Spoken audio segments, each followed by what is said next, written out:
അപ്പം ഞാനെന്നാ പറയാൻ പോകുന്നത് ഒരു ഉണ്ടരു എന്ന് പറഞ്ഞിട്ടുള്ളൊരു സംഭവമാണ്. എൻ്റെ മനസ്സിലത് മായാതെ തങ്ങി നിൽക്കുന്ന ഒരു അനുഭവമാണ്. ഞാൻ ഏറ്റവും പേടിച്ചരണ്ട ഒരു രാത്രിയായിരുന്നു അത്. ഞാൻ ഹൈദരാബാദിൽ ഗൺമക്കുള എന്ന സ്ഥലത്തായിരുന്നു ജോലി ചെയ്തിരുന്നത്.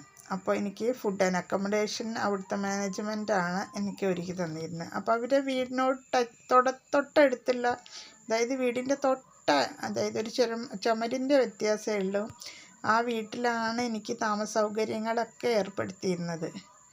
അപ്പോൾ ആദ്യത്തെ ദിവസം 2 ദിവസം കേരളത്തിൽ നിന്ന് യാത്ര ചെയ്തിട്ടാണ് ഹൈദരാബാദിൽ 1.5 ദിവസത്തെ ട്രെയിൻ യാത്രയും ബസ് യാത്രയൊക്കെ കൂടിയിട്ട് ഞാൻ ഗൺമുക്കുളയിലെത്തി. അങ്ങനെ അന്നത്തെ ദിവസം ഞാൻ യാത്രയുടെ ക്ഷീണം കൊണ്ടാണ് തോന്നുന്നുണ്ട് ഞാൻ നന്നായിട്ട് ഉറങ്ങിപ്പോയി.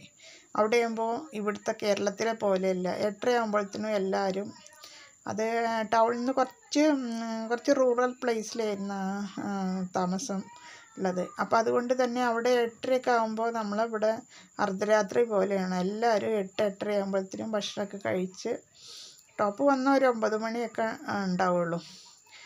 അപ്പോൾ ചില ഏരിയയിലൊക്കെ കുറേ നേരം വൈകി ഉറങ്ങുന്നവരും ഉണ്ടാവും. പക്ഷെ ആ വീട്ടിൽ ആ മാനേജ്മെൻറ്റും വൈഫുമാണ് അവിടെ ഉണ്ടായിരുന്നത്. മക്കളൊക്കെ പുറത്ത് ഹോസ്റ്റലിൽ പഠിക്കുകയായിരുന്നു. അപ്പോൾ അതുകൊണ്ട് തന്നെ ഇവർ ഒരു 8:30 ഒക്കെ ആകുമ്പോഴത്തേനും ഉറങ്ങും. അപ്പോൾ ഇവർ എന്നോട് പറഞ്ഞു, മാഡം ഉറങ്ങിക്കോളൂ എന്ന് പറഞ്ഞ്. അന്നത്തെ ദിവസം ഞാൻ നന്നായിട്ട് ഉറങ്ങി. കേരളത്തിൽ നിന്ന് വന്ന യാത്രാക്ഷീണം കൊണ്ടാണ് തോന്നുന്നുണ്ട്, ഞാൻ നന്നായിട്ട് ഉറങ്ങി കേട്ടോ. പിറ്റേ ദിവസം അതുപോലെ ഞാൻ ജോലിക്കൊക്കെ പോയി തിരിച്ചു വന്നു. അന്നത്തെ രാത്രിയാണ് ഈ സംഭവം ഉണ്ടായത്. അങ്ങനെ ഞാൻ ഭക്ഷണമൊക്കെ കഴിച്ച്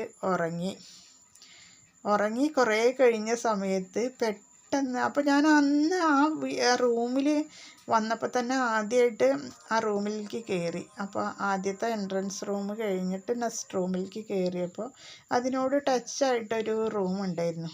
അപ്പം ഞാൻ വിചാരിച്ചു കേരളത്തിലേക്ക് പോലെ അതൊരു ബാത്റൂം ആവും എന്ന് വിചാരിച്ചിട്ട് ഞാൻ പോയിട്ട്, ഒരു കർട്ടനാണ് അവിടെയൊക്കെ, കുറേയൊക്കെ കർട്ടനാണ് റൂം പറഞ്ഞിട്ടുണ്ടെങ്കിൽ, വാതിലുകളല്ല കർട്ടനാവും ഉണ്ടാവുക. അപ്പം ഞാൻ ഈ കർട്ടൻ ഒന്ന് പൊന്തിച്ച് നോക്കുകയാണ്. അപ്പോൾ പൊന്തിച്ച് ബാത്റൂം ആവും എന്നുള്ള സങ്കല്പത്തിലാണ് ഞാൻ ഈ കർട്ടൻ പൊന്തിക്കുന്നത് കേട്ടോ. പക്ഷേ അവിടെ എനിക്ക് കാണാൻ കഴിഞ്ഞത് ഒരു വലിയൊരു പട്ട് പോലുള്ളൊരു പട്ടിങ്ങനെ തൂക്കിയിട്ടിരിക്കുകയാണ്.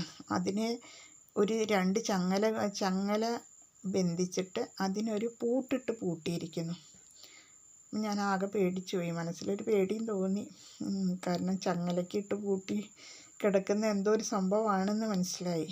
ഈ മേഡം ചൊവ്വയും വെള്ളിയും ദിവസങ്ങളിൽ എന്നും കാലിലൊക്കെ ഫുള്ള് മുട്ടിന് താഴെ മഞ്ഞളിലൊക്കെ തേച്ചിട്ട് ഇവിടെ പൂജ നടത്താറുണ്ട്.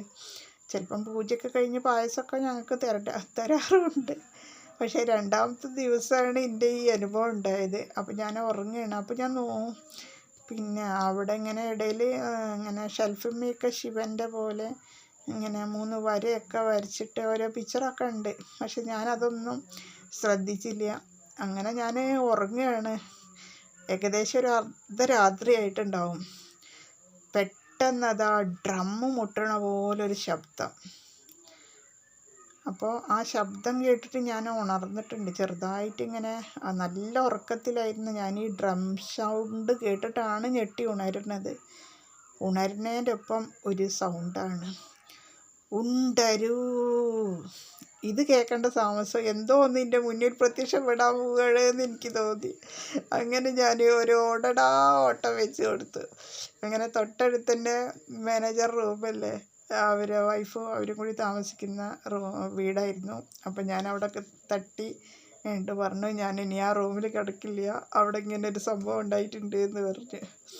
അതിൻ്റെ ശേഷം പിന്നെ എന്ന് ഞാൻ ആ മാനേജറിൻ്റെയും വൈഫിൻ്റെയും വീട്ടിലാണ് താമസിച്ചിരുന്നത്. അപ്പോൾ ഒരിക്കലും ഞാൻ മറക്കാത്ത ഒരു അനുഭവമാണ് അത്. കാരണം ഞാൻ അത്രയും പേടിച്ചിരണ്ട് ഓടിയ ഒരു രാത്രിയായിരുന്നു അത്.